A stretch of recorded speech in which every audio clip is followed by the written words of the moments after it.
As part of my foundational series, I'm going to be presenting to you an argument that the international left needs to understand and embrace economics, and I'm going to be using the thought of Matua Roderick T. Long, as well as the comic book arc Iron Man Demon in a Bottle, in order to make my case. So let us begin. Number one is the core. So ideals without economic literacy are blood without circulation. So Matua Long's central insight, especially in his left libertarian work, is that good intentions clot and stagnate when they lack economic understanding. So he personally draws heavily on Austrian economics, Mises, Hayek, etc., emphasizing social systems are shaped by incentives, knowledge constraints, and unintended consequences. The unseen organs pumping beneath the skin.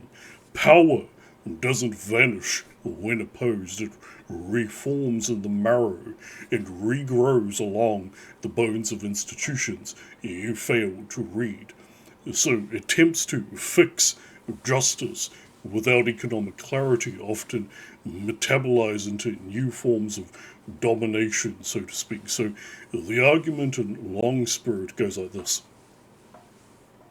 If the international left wants to excise hierarchy, exploitation, and domination, it must understand the circulatory system through which these conditions live and spread. Otherwise, it will unknowingly pump life back into them.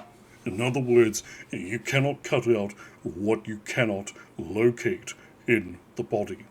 Number two, why this matters specifically for the international left. So, Matua Long is unusually sympathetic to left-wing goals, anti-capitalism, anti-imperialism, worker empowerment, but he argues many left movements treat economics as a secondary organ.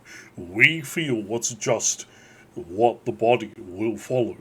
But economics is not just technique, it's the skeleton and nervous system of social causation. So without economic literacy, movements risk supporting policies that feed the very parasites they aim to starve, misidentifying capitalism with surface symptoms rather than the deeper anatomy of state privilege.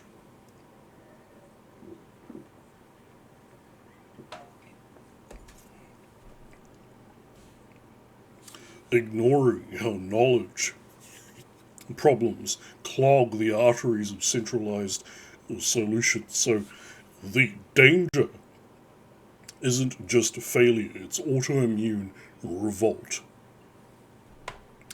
So, what does Iron Man Demon in a Bottle have to do with this? So, Demon in a Bottle emphasizes a body under strain. So, Tony Stark faces alcoholism not as a surface flaw, but as a systemic poisoning of the body. So, key elements. Tony believes his hands and jaw obey him, but the toxin in his blood loosens his grip. His enemies, like Justin Hammer, probe and exploit the weakness in his veins. His power, the suit, the tech falters because his body no longer obeys his will.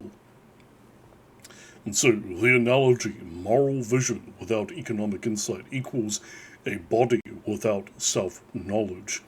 Here's the sort of Longian move, so to speak. So the left equals Tony Stark, a heart that beats for justice, a voice, a tongue, a jaw that speaks against a domination, hands strong enough to build and resist.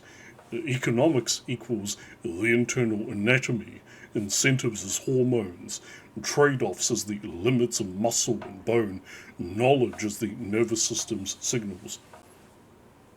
Institutional feedback as circulation through veins and arteries.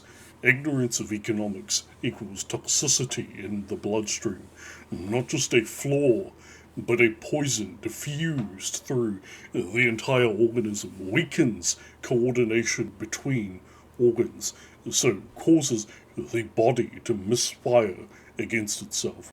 What happens without that understanding. So, just like Tony, loss of control, Tony thinks he's directing his limbs, but his hands tremble, his jaw slackens. Likewise, movements without economic literacy misread cause and effect as if nerves are crossed. Bite down on the wrong diagnosis with their teeth, become reactive spasms rather than coordinated motion captured by opponents. So a hammer doesn't attack Stark's armor, he slips into the bloodstream. Similarly, states, corporations, and elites exploit faulty economic instincts like pathogens exploiting weak tissue.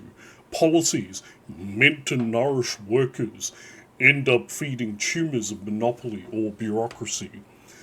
Tools turn against you, so the suit becomes dead weight when the body inside falters. So, analogously, regulations meant to protect can harden into bones that restrict movement. The centralized planning can concentrate power like pressure in a failing organ. Redistribution can be structured in ways that drain vitality rather than circulate it. So, the Longian sort of conclusion, if you will, the real lesson is not the left is wrong, but something more visceral. The left's moral heartbeat is undermined by its failure to understand the anatomy of and physiology of social life, or in the comics language, you cannot keep the suit in the air if the blood in your veins is working against you. So, my final synthesis, if you will, a long style argument now fully embodied. The international left seeks to purge domination and restore healthy social life, but the domination is not just moral, it is embedded in the organs and flows of economic life. Without understanding how these systems circulate information and incentives, the international left will misdiagnose the illness, feed the very growths it seeks to remove, rebuild the skeleton of hierarchy in new forms. And Demon in a Bottle gives us the living image of this truth. Power without bodily self-knowledge is a body at war with itself, and for political movements, economics is that self-knowledge of the flesh. No reira, tēnā koutou, tēnā koutou, tēnā koutou katoa.